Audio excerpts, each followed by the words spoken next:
single arm barbell rack press. Now, when it comes to the setup of this exercise, there's a few things to keep in mind. One, if I'm performing the movement down this end, then I want to make sure that the attachment, the J hook, is set up significantly higher, almost 3 or 4 pins higher. And you'll see why in a moment. Make sure that the pin is securely set and it's not going to move on you. Oftentimes, most racks will come with a fixed lock-in pin system so that the pin doesn't move. If it's just a basic one that sort of sits in the socket and you find it's wiggling around a bit, it should be fine, but just double check to make sure it's not going to slip out on you. But again, most are designed to have a lock bar around the back so that it won't just simply fall out of place. Now, in regards to performing the movement, again, one side is set higher so that the lower end is where I'm going to perform the exercise. Before I get into the exercise, when you're loading weight on, just be careful that you make sure you put clips on the bar so the weight doesn't slide off.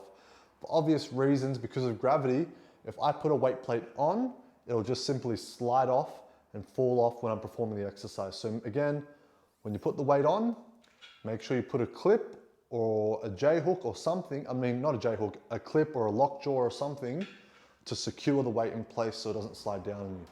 So, I've everything set up, it's all safe and good to go. I'm going to grab it with one arm. I'm going to use that anchor point of the J hook on the top end, and I'm just going to press up. 1, 2, 3, one more, 4. Once I've done one side, I'm then going to go over and do the other side. One more, finish. It might make a little bit noise, it might clang around a bit, but that's fine. So long as it's safe, so long as it's secured. Some things to keep in mind are posture and range of motion. Range of motion, making sure we're coming to a full lockout overhead, getting full extension through our shoulder and elbow. And then posture, meaning making sure we don't lean back to compensate to perform the exercise. Some things to keep in mind as well, if you have the attachment set too low, then you'll find as you get closer to lockout, specifically to the point where your wrist almost becomes in line with that increased height attachment point, then you'll find it'll almost feel like the weight's gonna slide down on you. So you always need to make sure that the attachment is significantly higher up in comparison to the starting position.